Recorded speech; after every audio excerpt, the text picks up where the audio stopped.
进去搜。是。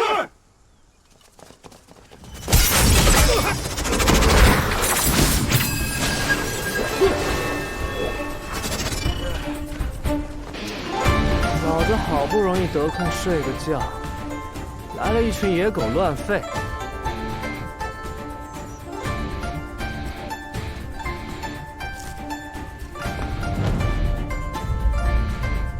我数3个数，还留在这不走的，别怪我不客气。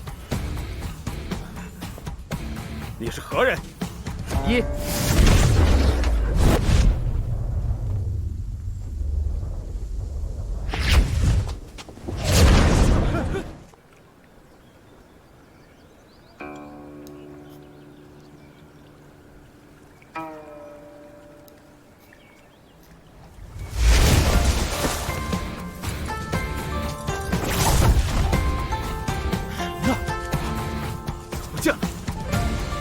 狂徒，给我搜！是。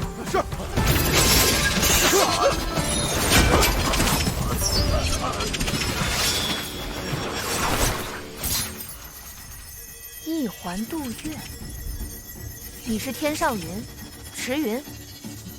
你把阿邪姑娘带到哪儿了？看这人的轻功，一定是那个人的脚印。上。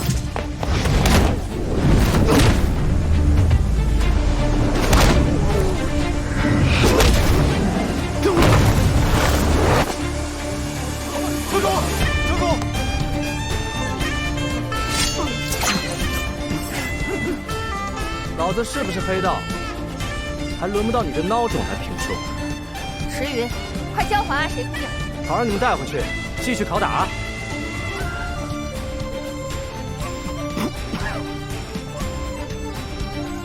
中原剑会会彻查此事，勿枉勿纵。你强行掳人，同样犯法。什么破中原剑会，能管到老子头上？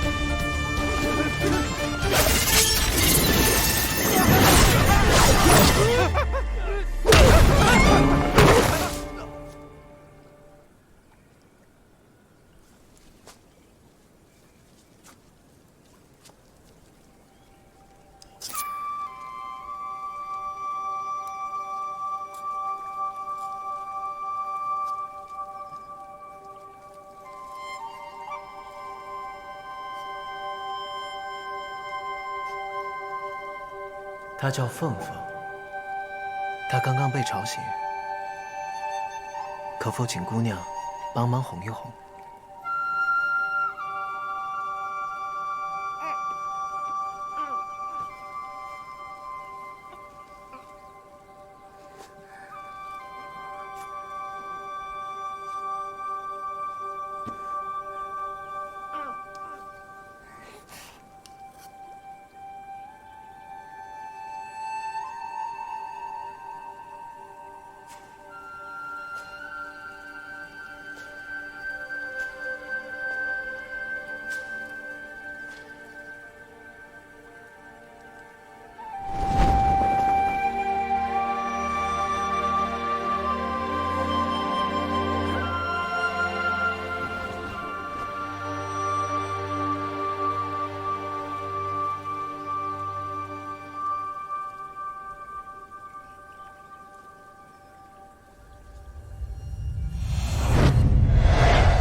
真的是你，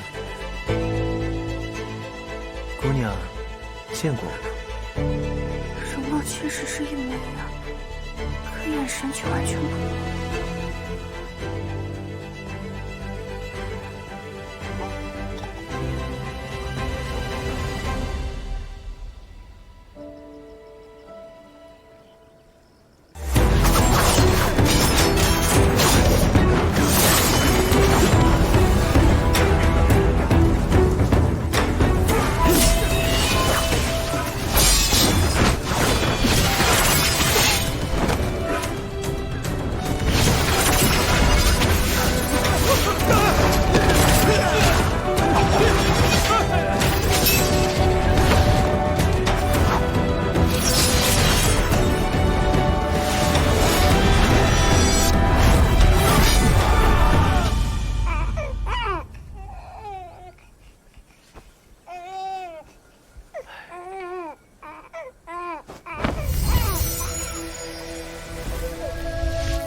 现在还有谁想要进去吗？内院的这位高手功力匪浅，我们打不过，但在下必须见他一面，才能排除嫌疑。还请带路。钟姑娘，你，女侠，有种！我欣赏你。行。剩下的人回去等消息。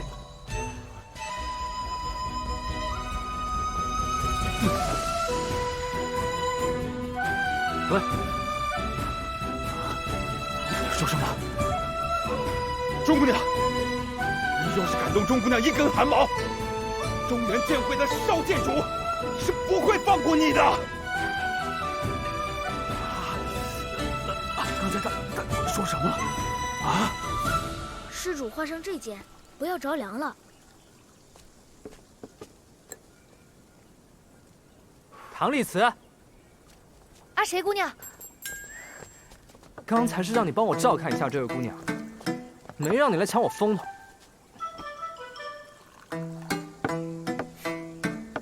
谁让你帮了？你打输了吗？我堂堂天上云，既然没输，那就不算帮忙。有道理啊。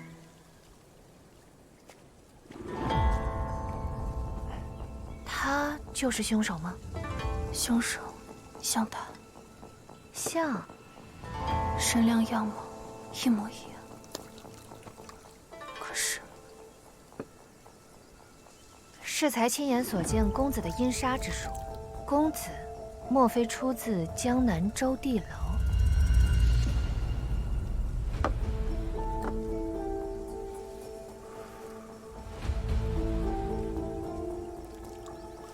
在下中原剑会钟琛记，烦请公子协助调查3日前豪府血案。志云，起来。我起来。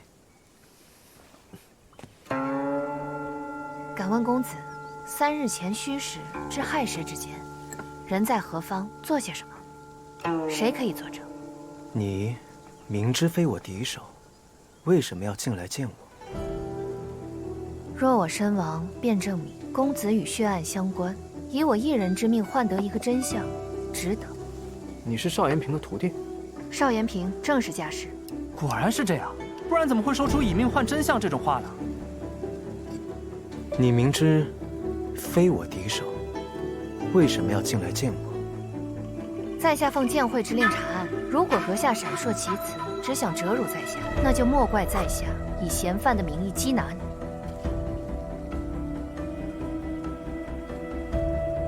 你明知非我敌手，为什么要进来见我？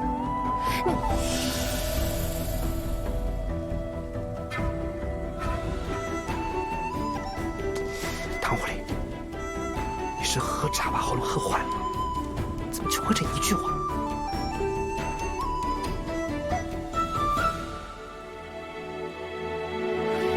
我明白了，唐公子，钟某会再来的。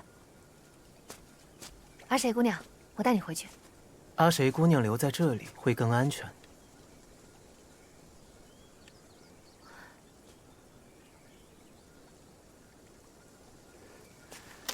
那就劳烦唐公子，照顾好阿谁姑娘。钟姑娘，谢谢你。姑娘不必客气。唐狐狸，你和那姑娘打什么哑谜呢？阿谁姑娘，你知道我问的是什么问题吗？合着就我一个人搞不懂是吗？既然搞不懂，那为何不问呢？我这不正在问你吗？问我又不会有答案。我问邵延平徒弟去。赤云，你若见到钟姑娘，再帮我问个问题。什么问题？什么事情是在喜宴上所有人都做了，唯独新娘没有做的？行吧。既然公子并非凶手，那为何你们2人相貌一模一样？自然是因为我们曾经相识。公子知道他是谁？一位仇敌，假扮成我的样子，来向我寻仇。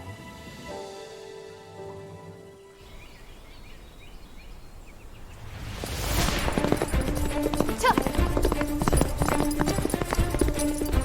撤！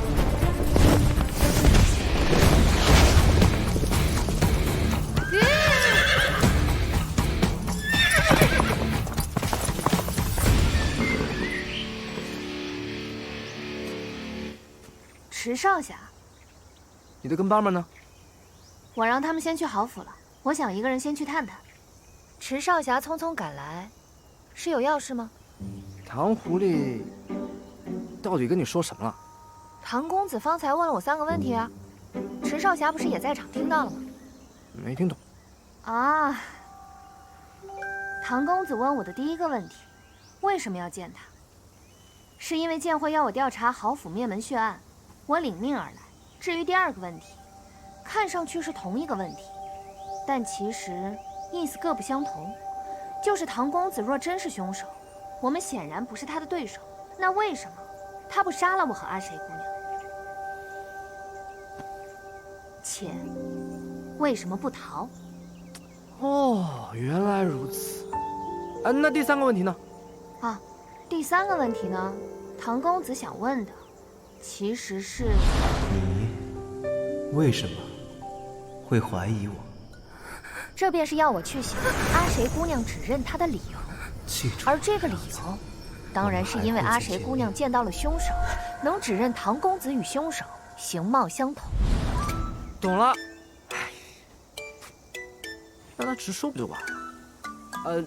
还有个问题，是唐狐狸后来让我问你的，有什么事情是喜宴上所有人都做了，但新娘子没做的？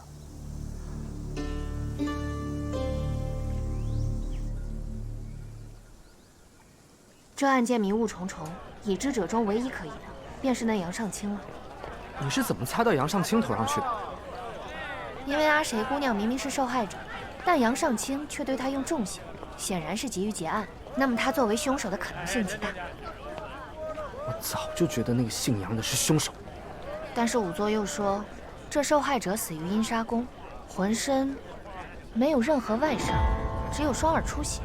你说，这阿谁姑娘也确确实实看到了外貌上形似唐公子的黑衣琵琶客。可这什么琵琶客，一根毛都找不到啊！那我们现在不妨考虑一下唐公子的另外一个问题：什么事情是所有人都会做，但是新娘子却不会做？的无骨鸡，上好的桂花酒。哎，客官，客官，本店新到了一批肉质特别鲜嫩的无骨鸡，再配上那个桂花酒，味道那就一个绝呀！怎么样，尝尝去？那我们是喝酒。喜宴上所有人都会做，但是新娘子不会做的是喝喜酒。走，验尸。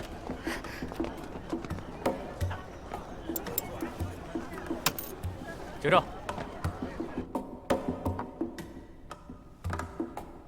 欲伤美酒陪欢宴，谁料这美酒变毒酒。没有中毒迹象，难道我们猜错了？也是，如果真的中毒了，仵作不可能查不出来。唐狐狸都这样问了，应该是没错。你这么相信唐丽子？谁相信他了？只是他整天一副胸有成竹的表情，8成就是想过才说的。所以方向一定没错，这死状确实像阴杀宫啊。假作真实，真亦假。难道说，赤云有没有一种毒能够让人双耳流血，像是阴杀宫所杀，却难以辨别？哪有那种毒啊？有，百步杀。百步杀？哎呀，你不混黑道，不知道这些下三滥的东西。此毒无色无味，毫无药性。若溶于水中，便是神医也难查验。可在1个时辰内接连与桂花酒服用，便会产生剧毒，症状便是两耳出血。怎么证明？水解。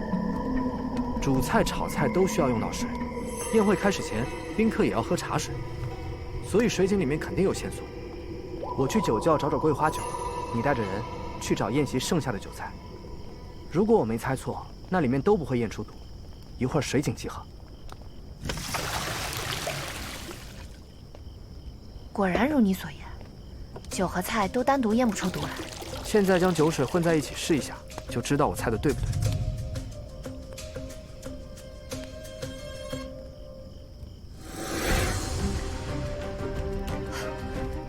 果然有毒。燕县人人皆知，郝文侯最爱桂花酒，适逢新婚，肯定会拿桂花酒来招待宾客。主人敬酒，除新娘之外，所有人都得喝。时间差不多了。仵作验毒只会验咽喉银针是否变色，但百步纱与桂花酒却是分开通过死者咽喉。他们应该想到了。这就是仵作没有验出中毒的原因。这就证明他们不是死于阴杀。够了。唐狐狸，没想到老子这么快就找出答案了吧？就老子见多识广，才能这么快还你清白。就这还……不对，老子好像被算计了。怎么了？唐狐狸怕你不懂毒物，找不到真相，所以就说了一堆让我听不懂的话，让我好奇，然后让我帮你解谜，帮你找到这个真相。这天杀了，这个唐狐狸又骗我！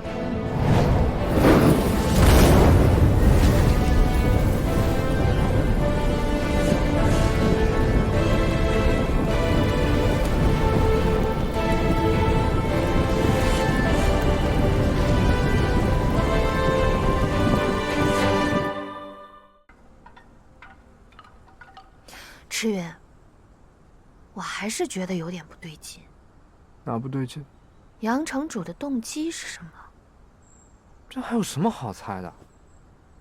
左右不过利益二字。如果真的是这么直白粗浅的理由，那便证明杨城主不是什么大智之人。可为什么他能用阴杀功来为自己掩盖罪行？什么意思啊？郝文侯与宾客死状凄惨，阿谁姑娘又没看清行刺唐公子的黑衣琵琶客。可我们已经证明，郝文侯与宾客都死于毒发。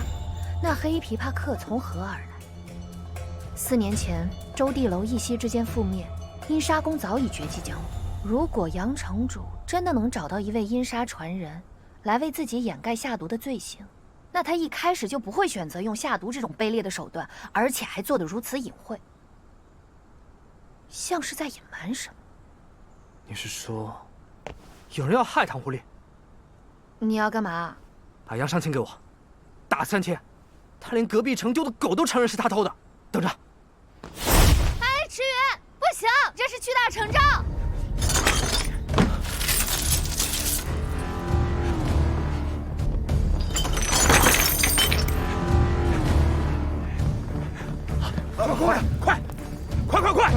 快点，慢点！这是我祖传的花瓶啊！我的妈呀！房主，你干什么？你们哟，把银子都摆地上了，是瞒不住了，准备跑了？所有人听着，能杀了这个家伙的，我赏他1半的黄金，给我杀！杀！杀了他！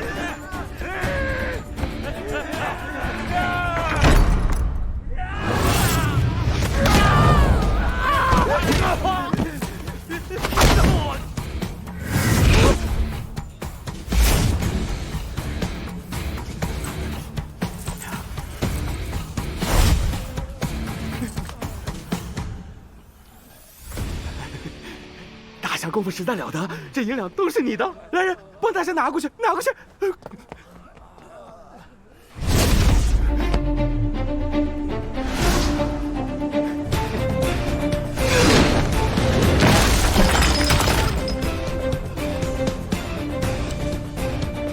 说吧，为什么要害唐狐狸？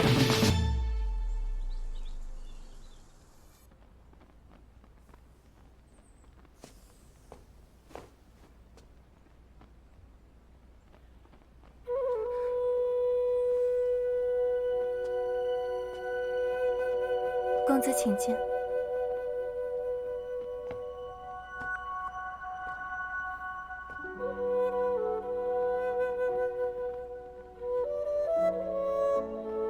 姑娘刚刚从牢里出来，便有心情玩弄这种小玩意儿。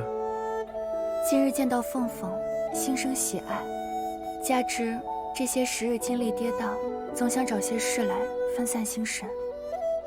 阿谁此举逾矩，还请唐公子和夫人莫怪。没有夫人，她是我随手捡来的。如此可怜，幸好遇到了公子，善心收留，仔细照拂，亦是一种缘分。你错了，不过随手为之。想知道收养孩子是什么感觉？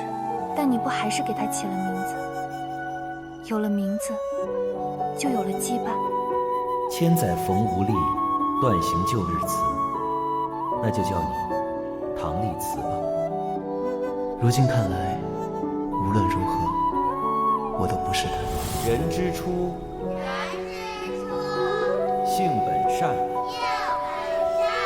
性相近，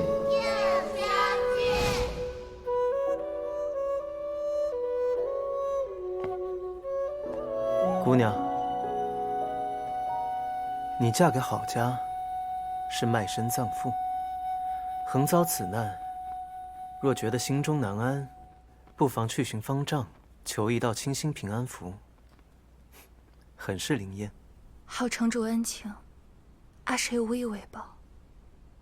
阿谁姑娘，你令唐某疑惑，你身在局中，却对这一切一无所知。我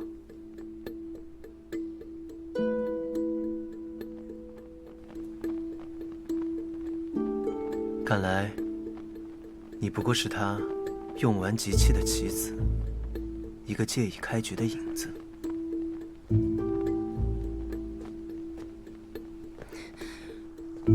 可我又做错了什么？要当这弃子？若我是弃子，那公子在此局中，又是扮演怎样的身份？迟云，你在做什么？周姑娘，周姑娘，你快救救我！他要杀我！给我一炷香，他什么都招了。迟云，中原剑会绝不能屈打成招，真相要靠明察。这证据都摆地上了，你瞧不见吗？他就是派人偷偷跟着我们，发现事情败露，想要卷款潜逃。什么叫卷款潜逃？我这是搬家的。请你解释一下，你搬运这么多金银财宝是从哪儿来的？我赚的呀！我也是一方城主啊，我只有这么一丁点积蓄，不应该吗？我还有再装！我说，是我杀的，郝家的100多条人命都是我干的，都是我害死的，都是我害死的。那你为什么要陷害唐丽辞？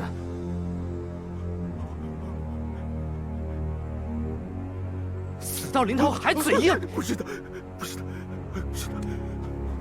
我没有想要陷害唐丽辞，不是我，是那个人，是他逼我这么干的，就是他，就是那个黑衣琵琶客。什么黑衣琵琶客？何时？在哪儿？他不是人，他是鬼。那晚我离开郝府，又后悔又害怕。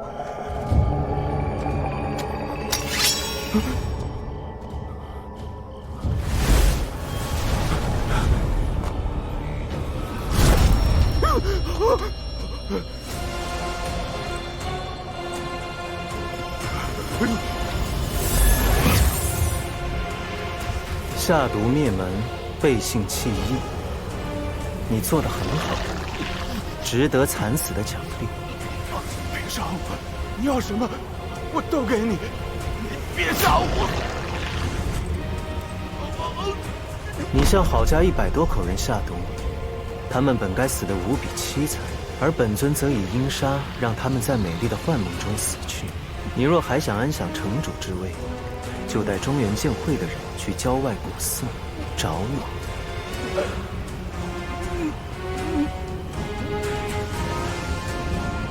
看清楚了，这是你唯一活命的机会。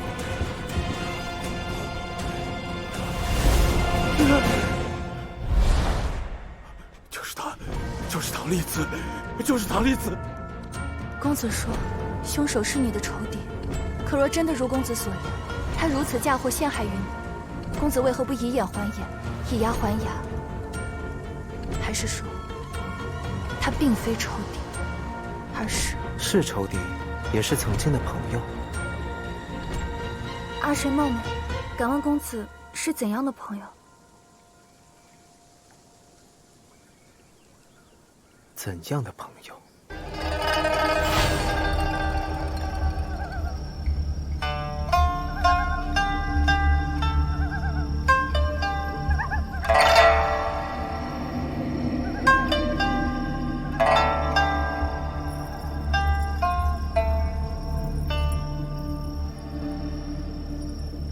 急什么？那么久未见，你没有忘了我们那些过往才好。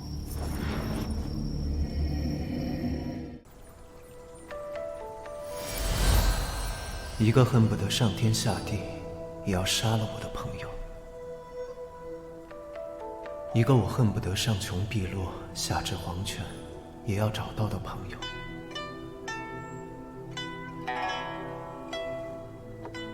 阿言，这半年来，你一直避而不见。其实那一日，遥想当年，十里华下，师兄教你我主梅三人行，春和日暖，岁月正好。可如今十里花依旧，斯人已云间。师兄走后，主梅也不知所踪。这周地楼就剩你我二人。阿丽，这支曲子是你当年所写，今日我们再为它奏一次，如何？儿时细作，怎比得上师兄所撰的名篇？我却觉得这支曲子是我听过最好的曲子。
阿言，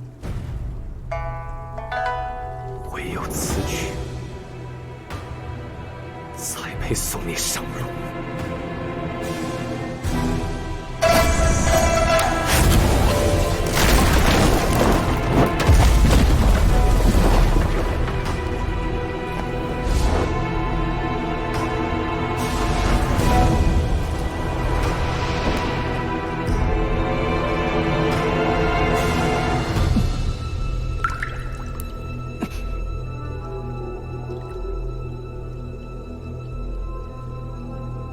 对我下蛊，若非你带伤复原，怎么会轻易中我的蛊？唐丽子，我恨不得将你千刀万剐！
阿爷，自那一别，已是4年了。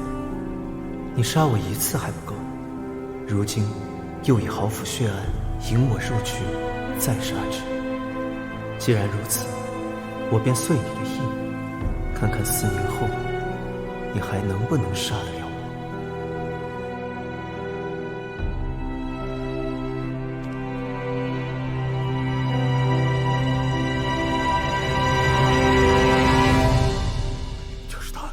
就是唐丽子，就是唐丽子，就是他，他让我这么说的。不是我，求你们放过我，放过我吧。江湖上出了如此穷凶极恶之徒，危险。少给我装疯卖傻！你为什么要杀郝长春？为了钱，还是有什么把柄在他手上？是因为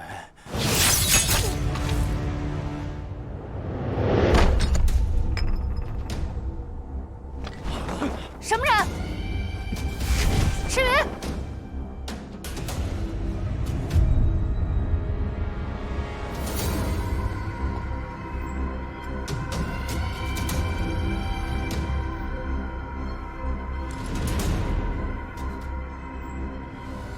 新鬼酒新丸。江湖事，江湖了，不是你杀我，就是我杀你。主仆亦可为财反目，兄弟也可背义相杀。说到底，人心难辨魔考，遍地皆是剥削。阿弥陀佛，是非善恶不过一念之间，放不下的必是一念。施主聪慧非常，苦海自渡，贫僧相信你终会抵达彼岸。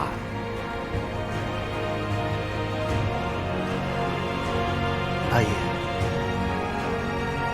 我来找你。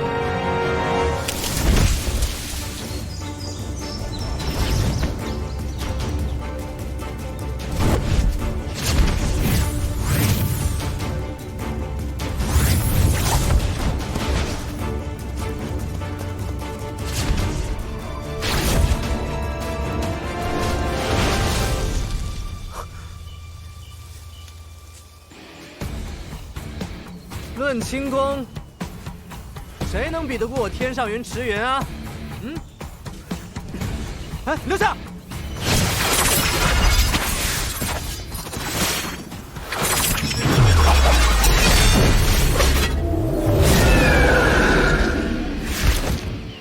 信燕，是雁门的人。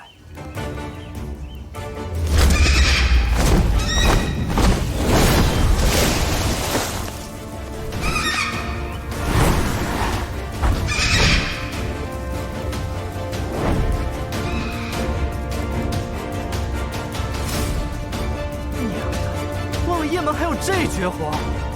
早知如此，老子也养貂了。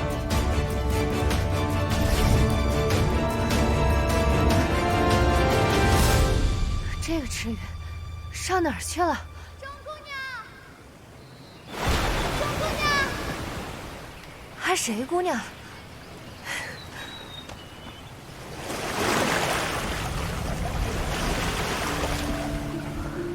这是哪儿来的船啊？阿谁姑娘，你怎么会在这儿？是唐公子带我来的。他说在这里会遇到你们。 池云号称天上云，你是追不上的。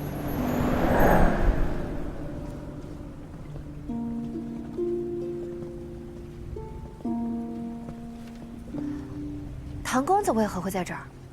阿谁姑娘又为何也来了？既然要追捕凶手，自然要带上苦主。钟姑娘所寻之人已西去数十里，走水路更快。你竟都知道了。可那人身法极强。 绝不是什么普通高手，有天上云在，人丢不了，而我们也追得上。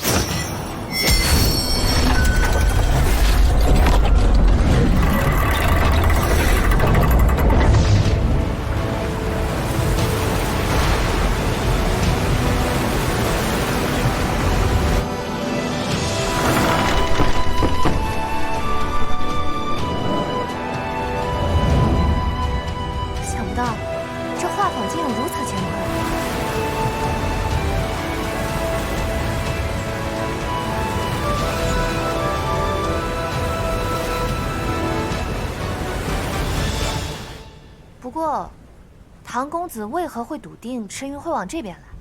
在下并非笃定池云的行踪，而是笃定凶手的去向。公子此言，竟是已经知道了凶手是谁？唐某因为自身的私事，也打探到了许多消息，而刚巧有一条线索，就指向此处。半年前。 西风剑侠风传香于榴莲小筑中离奇失踪，现场只有风传香归家的足迹，而无离去的足迹。据传，榴莲小筑中有2个人居住过的痕迹。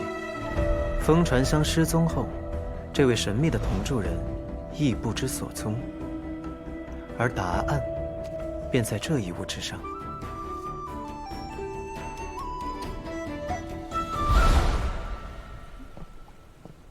燕翎，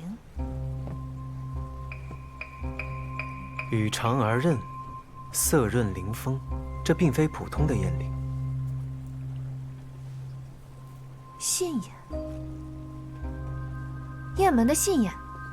雁县东去100里，便是雁门。此河流贯东西，凶手若不想牵连雁门，定会西去。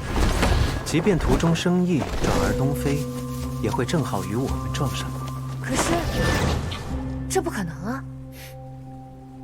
钟姑娘何出此言？这雁门是什么地方？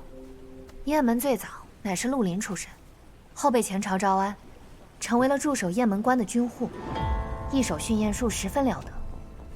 10年前天下大乱，剑会率领众高手围杀一阙阴阳，雁门提供了不少关键情报。这门主江飞玉脾气暴烈，但性格却最是护短。 所以雁门的弟子最是注重情义。江湖上有句话：“宁犯阎王客，莫欺雁门人。”听起来是个名门正派。不是听起来，是本就是名门正派。杨尚卿原本也是名门正派。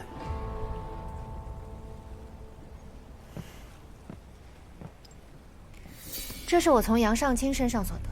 实不相瞒，家师此次派我下山。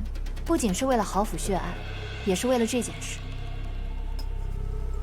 这些丸自一阙阴阳死后便已绝迹，不知唐公子有何看法？新鬼9星丸，我亦有所关注。初四，便是唐某之看法。那钟姑娘，先别担心了，过来吃些茶点吧。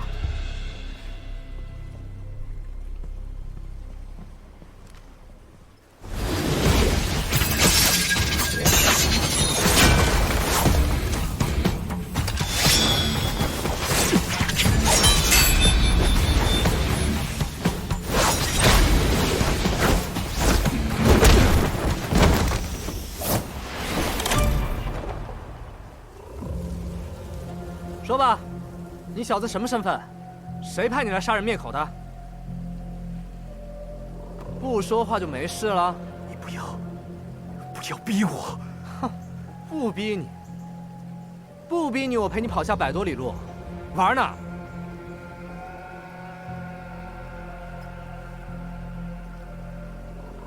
小鬼，别吞吐啊！蝼蚁尚且偷生，千万别服毒。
赤云，你退步了。老子还没用全力呢。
就到这儿吧。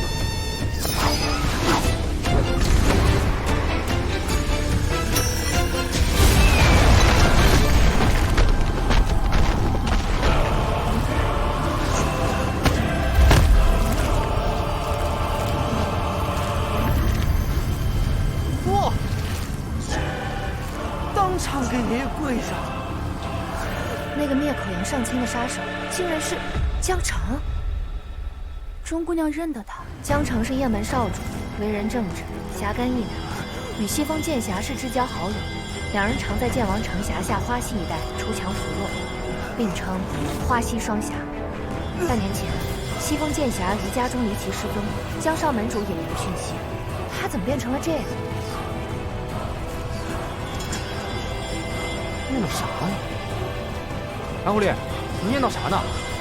我还得审他为什么要杀杨尚清呢。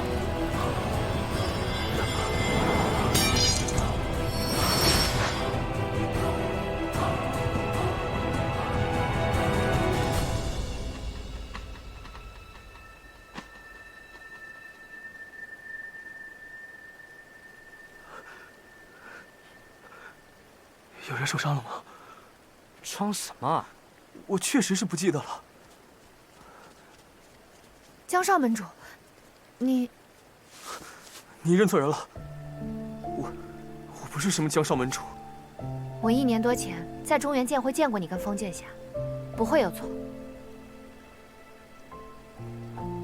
既然知道身份了，也不用问了，老子直接将他带到雁门去，让雁门的人替他解释不就好了？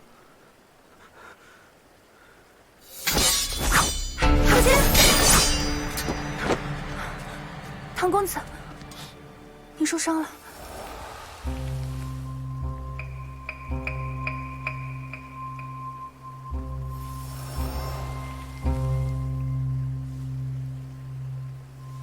公子受伤了，还是不要乱动为好。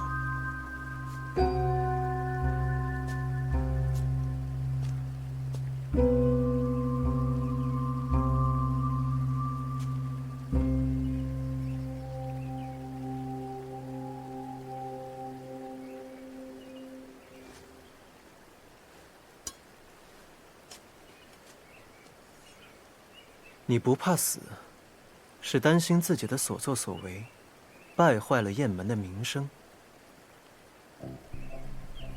唐狐狸，还真被你说中了。什么狗屁雁门，就是一群脏东西。住口！你根本什么都不知道。老子应该知道吗？星鬼九星丸，这血丸又重现江湖了。我原本以为我认错人了，看来我没有。你确实认错人了，我不是的。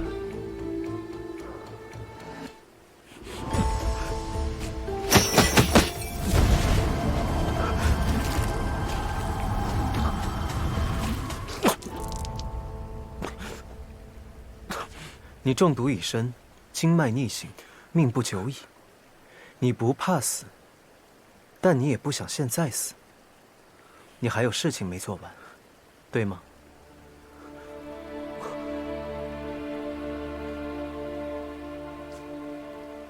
若是人多的地方不愿开口的话，我们换个地方单独聊。我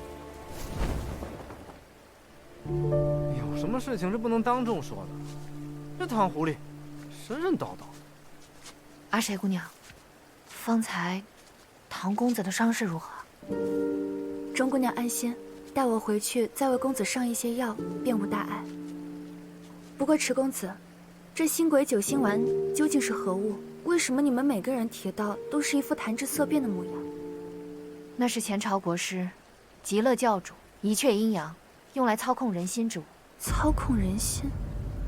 江湖呢，向来以实力为尊，谁不想冠绝武林出人头地啊？但不是每个人都有这个实力和天赋的。人心不足蛇吞象，没实力的想变得有实力，而有实力的人想通过走捷径变得更强。服下这邪丸，功力便能突飞猛进。所以一开始啊，星鬼九星丸就是被当成补药流行起来，但马上这些人就发现自己被坑了。为什么？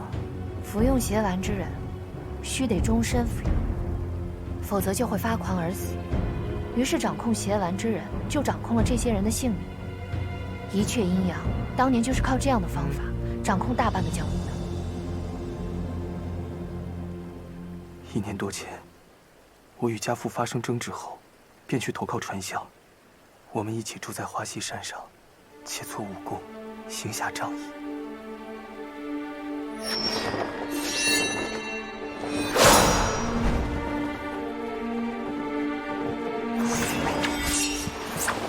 那段时间，我武艺突飞猛进，我以为是传香陪我练功的缘故，可谁知道，他竟然暗地里赋诗写完，还掺在饭食里给我。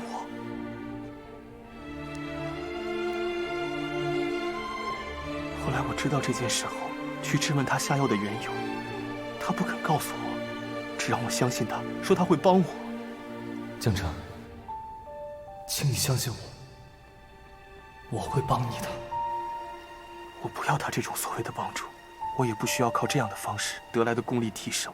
自那之后，我坚决不肯再服食血丸，便让传香帮我压制血丸的毒性。只是这个过程真的太难了，盼到我一想起，脑子就似一片空白。直到半年前，传香突然失踪，只剩下我一个人。我找遍了各处，也找不到他的踪迹，便带着传香购买的血丸，想追查他购买血丸的途径，就这样一路查到了杨尚清身上。所以，你担心杨尚清将此事泄露，让风传香、西风剑侠的名声扫地，才不惜冒着被天上云追击的风险，出手将他杀了。如果不是被追到走投无路，我绝对不会再用血丸。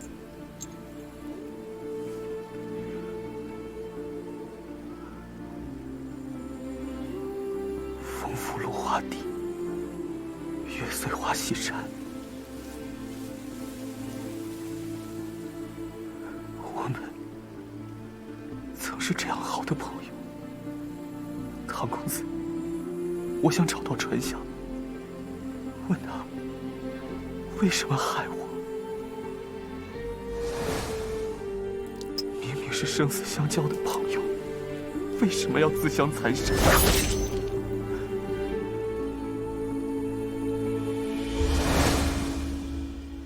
好的，唐某知道了。阁下很幸运，今日唐某心情不错，可以给你2个选择。一个是你现在死，如此，江湖上下便会立刻知晓雁门江氏勾结极乐教余孽，服用邪丸。另一个，在下帮你压制毒性，3个月后再死，我便考虑留雁门名声清白。条件呢？那个黑衣琵琶客，你见过他？是他透露出线索，指引你找到杨尚清的，对吗？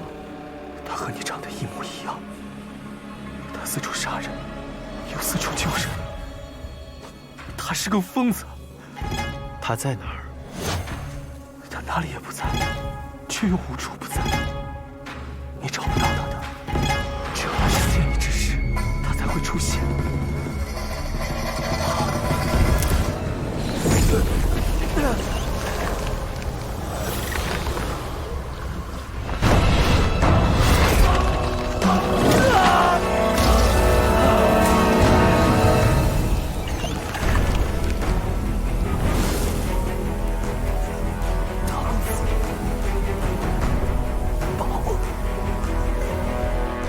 他可帮不了，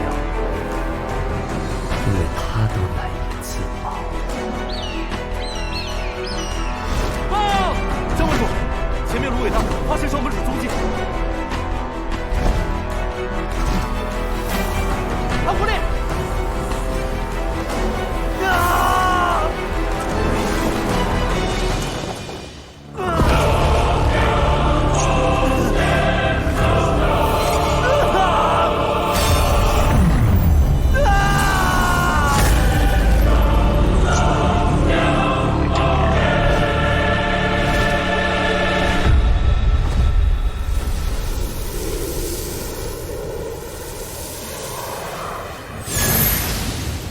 唐狐狸，什么情况？他怎么死了？你们看，那是什么？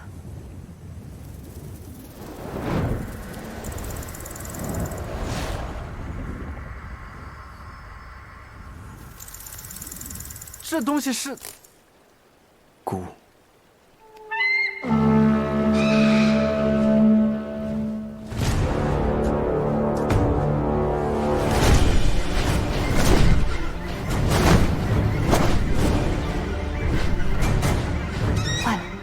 们定是把我们当成凶手。唐公子，这……唐狐狸，这雁门的雁阵在江湖上名声可不小啊，你小心些，千万别。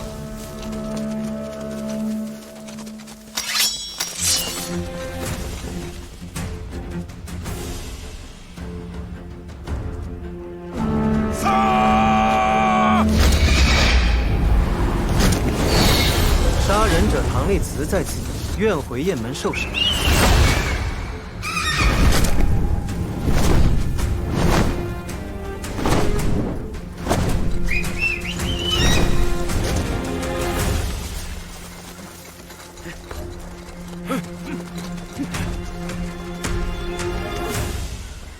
唐某甘愿俯首认罪，束手就擒，还请江门主暂替剑会主持公道。疯了，你什么意思啊？他，是在下的同伙。啊？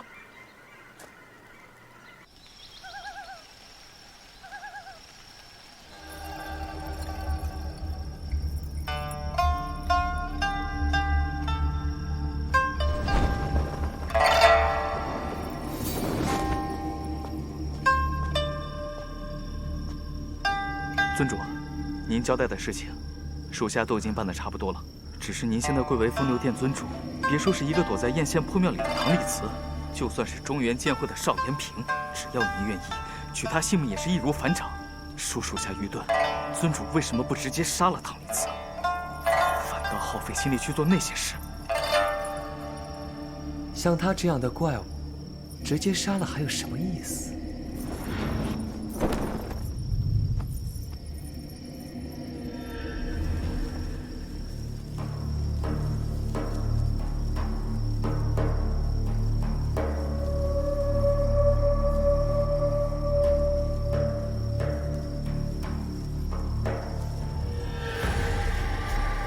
杀不死，又没人性。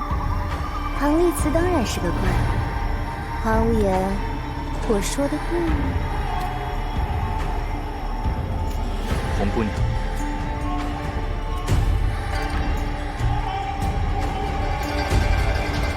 尊主，你可不能让他轻易就死。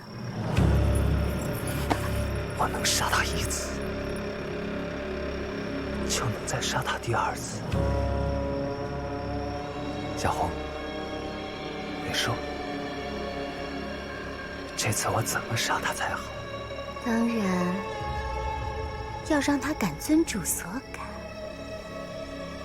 痛尊主所痛，千夫所指，身败名裂，最后在万人的唾骂中，凄惨的死去。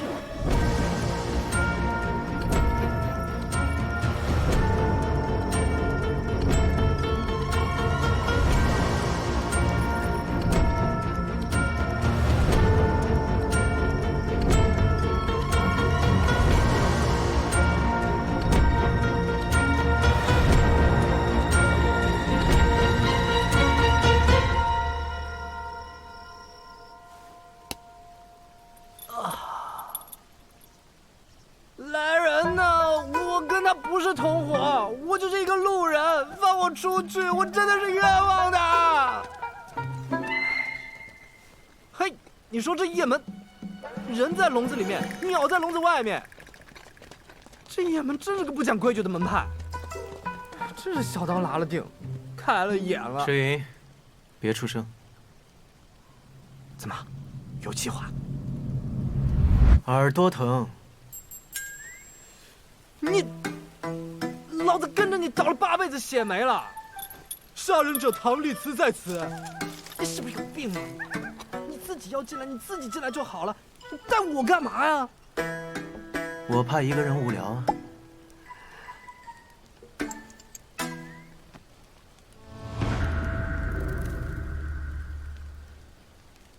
你还带着这玩意儿干啥？这是他的鼓。你那个死对头，除了他，还有什么人能有这样的手段？那就算是这样，你也不至于束手无策吧？不如你先想一想，他有什么计划？栽赃嫁祸吗？先栽赃你害了好文侯一家，再嫁祸你杀了江城。那就对了。哪儿对了？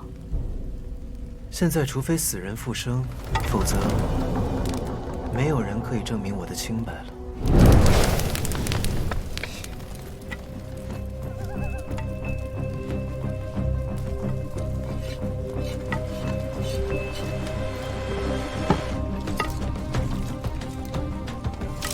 这是干嘛？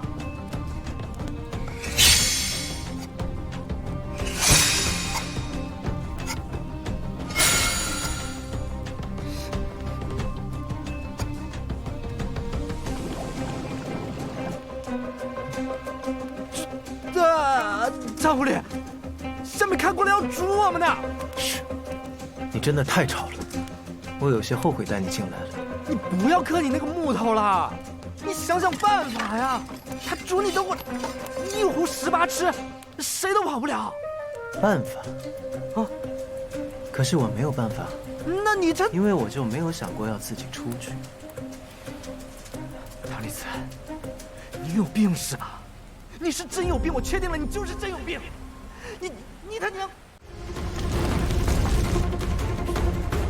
掌门要是真把老子放在火棍上，老子直接杀出去的。志云啊，很多事情只有到了绝路，才会出现转机。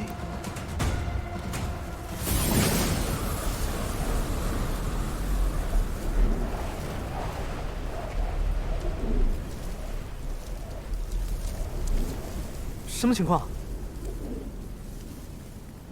好像玉兰香气，不是花香，是剑气。这剑气非一人莫属。谁？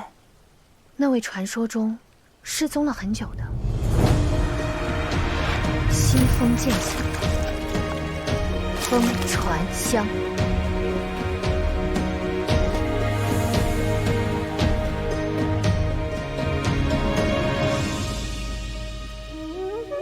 封剑侠，早前听闻封剑侠失踪一事，我还觉得奇怪呢。剑侠的身手如此了得，怎么会无缘无故的失踪呢？确实是遇到了一些问题。剑侠今日是来找长儿的，长儿已经遇害。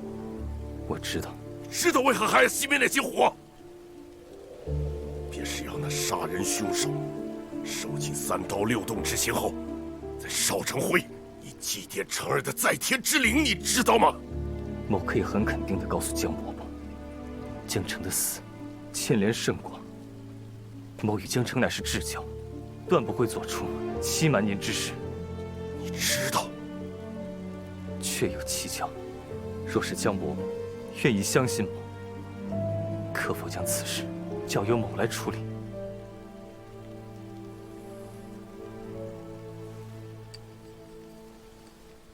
哎，大哥，这不是长儿的？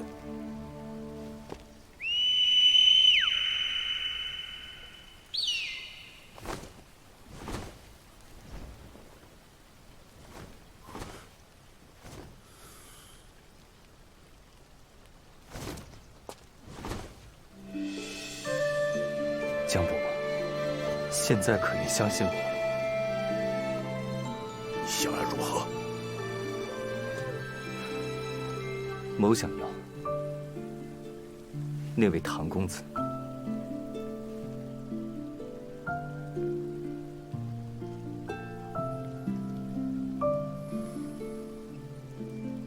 此事，老夫需要好好思量一番。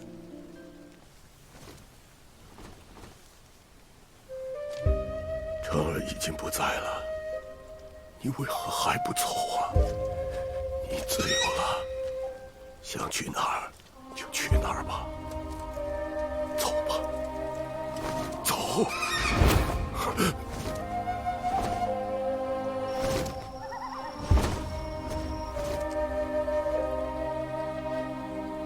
爹爹，这焰上好难学啊！爹给你这个木手，在你学会用燕哨之前，就用这个木哨，好不好？谢谢爹爹。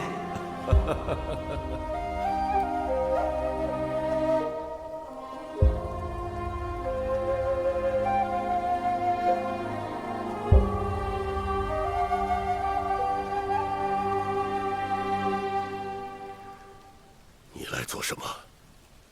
滚！老夫刚刚丧子，只想一个人待会儿。我自幼病弱，随家父卖艺漂泊时，见过2只落单的大雁，看上去像是一对父子。北地苦寒，老雁冻毙于滩涂之上，小雁绕着老雁的尸首一圈圈飞，直到家父挖了坑把老雁埋葬。我雁门人都知道，大雁最是有情。是啊，大雁最是有情。见到2只雁时，已是腊月，小雁已无力南飞。几日之后，寒潮骤至，它也随老雁去了。这根本就是愚孝。但是我懂它。我自小靠家父卖艺为生，家父离世前，最担心的也是我，所以我卖身嫁给了郝文侯。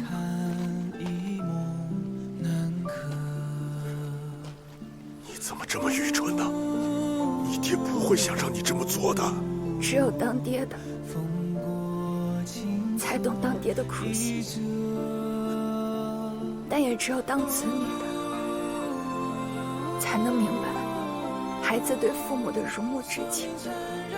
我怎能让我爹葬身荒野，无处埋骨？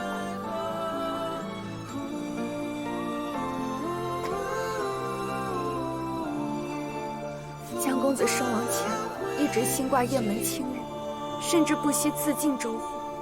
他在意他自己爹所在意的一切，胜于自己的生命。你个傻孩子，他为什么就不明白，他的性命才是爹的一切？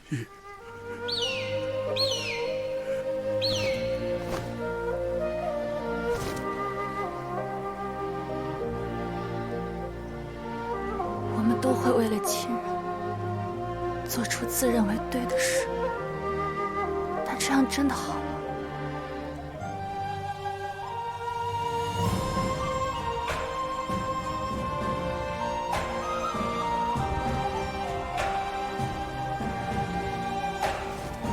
你也舍不得离开雁门，舍不得离开爹吧？啊！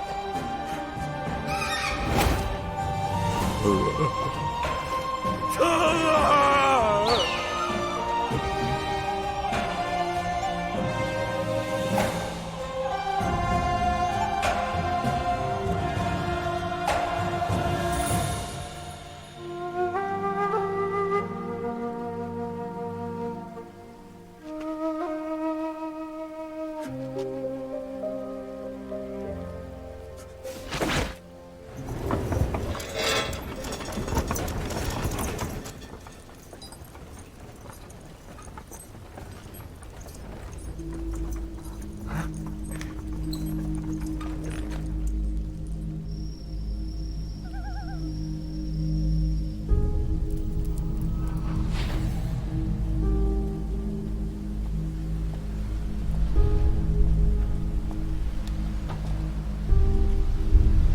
风拂芦花地，月碎花溪山。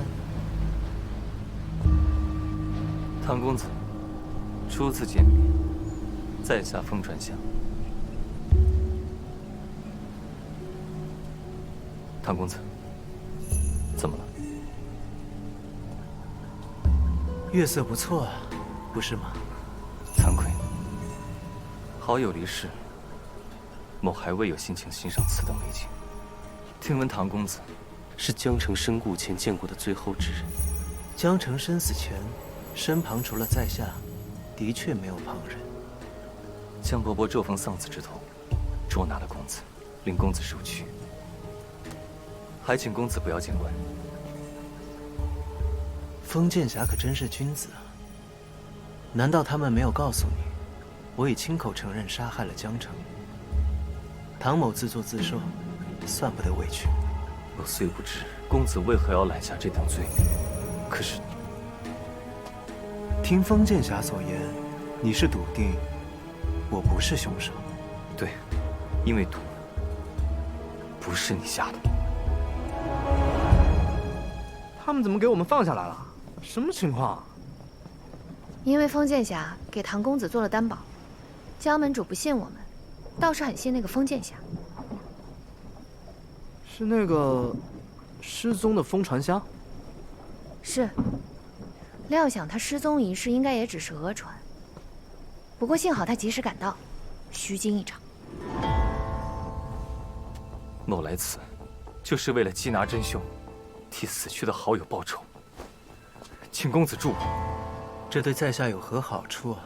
真凶归案，公子自然洗刷嫌疑。这不算好处。诚然啊，即便某不出现，公子也定然有方法逃离。但是据某所知，唐公子先是卷入了郝文侯灭门一案，出寺不久，又成为了杀害阿成的疑凶。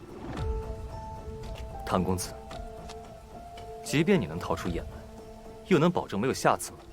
难道公子愿意自己所过之处处处冤案，最后成为江湖公敌？封剑侠的消息还真是灵通呀。某在江湖漂泊，朋友不少。既然朋友不少，为何偏偏找唐某帮忙？因为此次的敌人，比我们想象的要强大。我们？对，我们。我相信，我们有共同的敌人。